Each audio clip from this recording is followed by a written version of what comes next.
Hello friends, आप देख रहे हैं आपका चैनल शेयर बाजार विद आयुष और बात करेंगे इस वीडियो में इंडिक्यूब स्पेसेस आईपीओ के बारे में। दोस्तों, इंडिक्यूब स्पेसेस आईपीओ आपको पता ही है आज से ओपन हो चुका है। कितना सब्सक्राइब हो पाया है पहले दिन के अंदर, फर्स्ट डे का जो सब्सक्रिप्शन है वो आप जानेंगे इस वीडियो में। तो आप लोग देखिएगा वीडियो को पूरा ज़रूर, लेकिन उससे पहले अगर आपने चैनल को पहली बार विजिट किया है तो चैनल को ज़रूर आप लोग सब्सक्राइब कर लीजिएगा। तो दोस्तों, इंडिक्यूब स्पेसेस आईपीओ का पहला दिन अब कंप्लीट हो चुका है। अब 2 दिन और बचे हुए हैं इस आईपीओ के, जो रहने वाले हैं 24 एंड 25, जब इस आईपीओ में आप पैसा लगा पाएंगे। ₹1 की दोस्तों इस आईपीओ की फेस वैल्यू है। याद रखिएगा प्राइस बैंड है 225 से 237 रुपीज़ पर शेयर का, यानी ₹237 का आपको एक शेयर मिलने वाला है। 63 शेयर का दोस्तों आईपीओ का लॉट साइज है। याद रखिएगा ये IPO fresh issue offer for sale दोनों का कॉम्बिनेशन है। कुल मिलाकर 700 करोड़ का दोस्तों ये आईपीओ है, जिसमें से 650 करोड़ यानी 650 करोड़ का है ऑफ फ्रेश इशू। तो बाकी का जो बचा हुआ पोर्शन है वो है ऑफर फॉर सेल का। इस आईपीओ में कंपनी अपने एम्प्लॉयज़ के लिए भी डिस्काउंट रखा है। तो अगर आप इंडिक्यूब स्पेसेस के एम्प्लॉय हैं तो आपको यहाँ पर डिस्काउंट मिलता हुआ दिखेगा ₹22 पर शेयर का।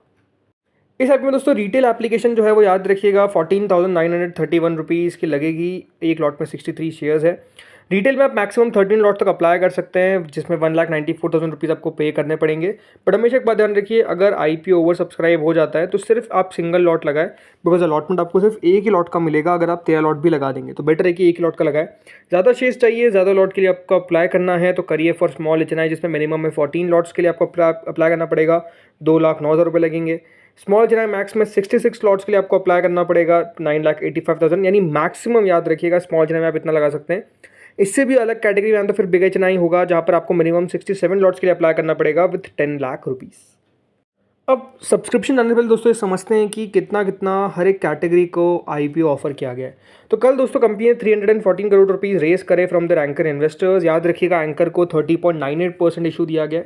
क्यूआईबी को दोस्तों टोटल मिलाकर 523 करोड़ दिया गया। अब ये बात ध्यान रखिएगा, इसमें से 314 करोड़ आपको लेस कर लेने हैं। क्यों?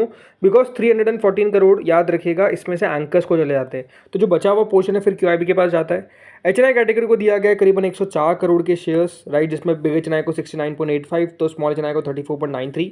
रिटेल को दिया गया 69.85 करोड़ के शेयर्स, जो अगेन आप कह सकते हैं काफ़ी कम है। इसलिए रिटेल का जो पोर्शन है इस आईपीओ में वो 10% से भी थोड़ा कम है, मतलब, क्योंकि याद रखिएगा इस आईपीओ में एम्प्लॉयज़ को भी रिजर्वेशन दिया गया है 1.65 करोड़ के शेयर्स।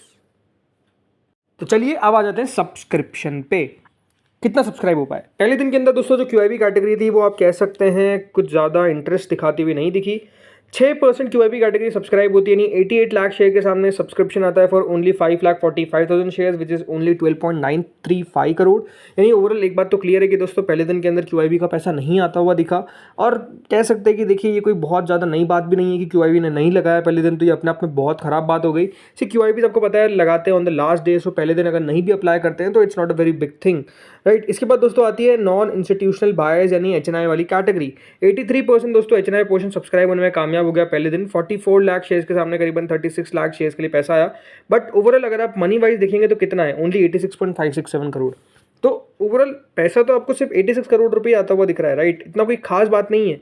अब इसमें जो बिग एचएनआई कैटेगरी वो 68% सब्सक्राइब हुई है, तो small HNI category 1.11 time. Big HNI की तरफ से आए 47.82 करोड़ और स्मॉल एचएनआई की तरफ से आए 38.747 करोड़। यानी ओवरऑल कह सकते हैं रिस्पॉन्स यहाँ पर भी कोई बहुत ज़्यादा नहीं देखने को मिला। रिटेल पोर्शन पे आते हैं। अब रिटेल पोर्शन पहले दिन के अंदर दोस्तों 3.63 टाइम आईपीओ को सब्सक्राइब करने में कामयाब हुआ। अब आप कह सकते हैं कि वाह 3.63 तो बहुत अच्छा है, बट अगेन वही देखिए कि करीबन 29 लाख शेयर्स ऑफर किए गए, 1 करोड़ शेयर्स के लिए अप्लाई किया गया। टोटल पैसा कितना है, 250 करोड़। 250 करोड़ में दोस्तों 3.6 टाइम्स के आसपास हो रहा है। इसका मतलब एक बात समझ में आपको भी आनी चाहिए कि रिस्पॉन्स जो है वो ऐसा नहीं है कि बहुत ही शानदार देखने को मिल रहा है। रिस्पॉन्स ठीक है, बुरा भी नहीं है, ठीक है, बट स्टिल आईपीओ का साइज अपने आप में आप समझिए 700 करोड़ का आईपीओ है, बट रिटेल तो 10% ही है ना। तो रिटेल अगर 10% होगा 700 करोड़ का, तो सिर्फ 70 करोड़ ही तो रिटेल के हाथ में आ रहे हैं। तो आप समझ सकते हैं कि अगर 70 करोड़ रुपए लगा दिए गए तो वो 1 गुना पूरा सब्सक्राइब हो जाएगा, राइट। 70 भी एग्जैक्ट नहीं, 69 के आसपास ही। तो बात बताने वाली वही है कि दोस्तों ओवरऑल रिस्पॉन्स, इसलिए मैं कह रहा हूँ कि आप ऐसे अगर सब्सक्रिप्शन की फिगर को देखेंगे तो बहुत ही शानदार है। और ये आईपीओ ऐसा लगता है कि रिटेल की तरफ से लगाया जाएगा ऑलमोस्ट 1200 1500 2000 करोड़ के आसपास, तो वो बहुत ज़्यादा लग जाएगा सब्सक्रिप्शन यानी रिटेल जो एप्लीकेशन वाइज है।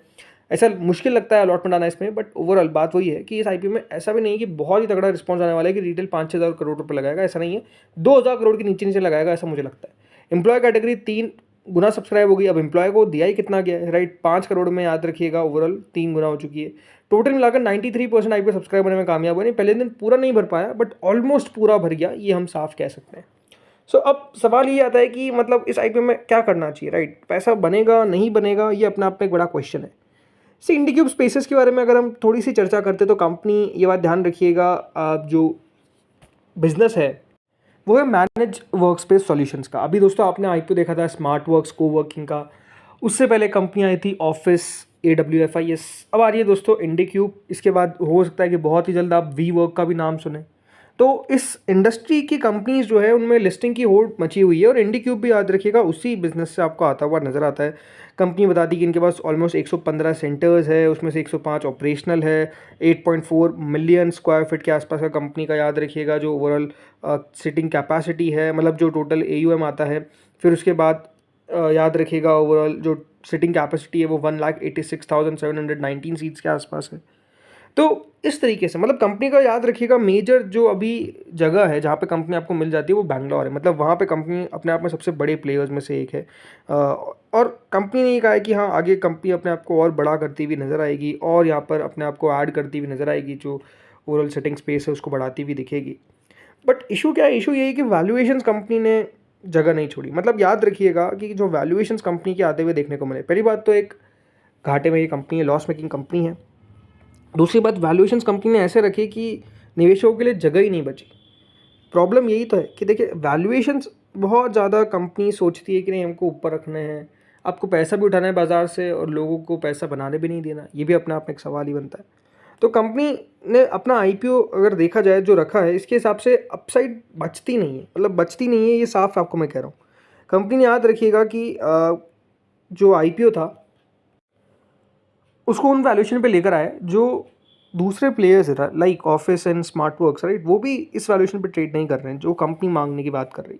तो प्रॉब्लम यही है कि देखिए अगर वैल्यूएशन आप बहुत ज़्यादा ऊपर रखेंगे तो रिस्पॉन्स उतना अच्छा आने की उम्मीद नहीं है। कल की एंकर बुक ठीक ठाक थी, उसमें कोई डाउट नहीं है, ऐसा भी नहीं है कि एंकर बुक बहुत ही ख़राब थी, एंकर बुक बल्कि मैं कहूँगा ठीक थी, इट्स मतलब ठीक से गुड, राइट, इतनी ऐसी एंकर बुक थी तो वहाँ पर नाम आपको ठीक ठाक आते हुए देखने को मिल गए, which is a very good thing. But बात वही है कि देखिए आईपीओ पूरा भर जाएगा, उसमें तो देखिए आपको पता ही है कोई दिक्कत नहीं आने वाली है। बट लिस्टिंग गेन मिलेगा कि नहीं मिलेगा, आई थिंक उस पर एक अपने आप में एक बड़ा क्वेश्चन मार्क आप कह सकते हैं। लिस्टिंग गेन मिलने के चांसेस दोस्तों थोड़े से कम लगते हैं, अगर मिलते भी है तो ये बात ध्यान रखिएगा it will max be from 5 to 10%, मतलब इससे ऊपर लिस्टिंग गेन के मौके मिलना बहुत मुश्किल लगता है। आई थिंक नज़र रहेगी QIBs पे कि QIBs क्या करते हैं इस आईपीओ के साथ, कितना अप्लाई करते हैं, कितना पैसा QIB का हमको आता हुआ देखने को मिलता है। या अपने आप में एक बड़ी चीज़ होगी देखने वाली कि QIBs क्या इस आईपीओ में इंटरेस्टेड रहते हैं या फिर अवॉइड करते हैं, क्योंकि देखिए बहुत सारी अपॉर्चुनिटीज़ है तो बेटर हम वहाँ पर जाएंगे जहाँ पर पहली बात तो अलॉटमेंट के चांसेस थोड़े से बेहतर हो और जहाँ पर थोड़ा पैसा भी बन जाए, राइट। तो इसलिए एक बार ध्यान रखिएगा, वीडियो भी आएगा जिसमें हम बात करेंगे आईपीओ रैंकिंग का, ताकि आप लोगों का जो भी डाउट है वो क्लियर हो जाएगा, राइट। काफ़ी लोग बोल भी रहे कमेंट में कि उस पर वीडियो बनाइए, तो आईपीओ रैंकिंग का एक वीडियो आ जाएगा। इसके अलावा जो जीएमपी वो भी अपने आप में देखिए बातें बयां कर रही है सारी, मतलब ग्रे मार्केट याद रखिएगा ओपन हुई थी 40 पे विच इज़ द हाई, और उसके बाद से जीएमपी ने सिर्फ एक ही चीज़ करी है, वो है गिरावट।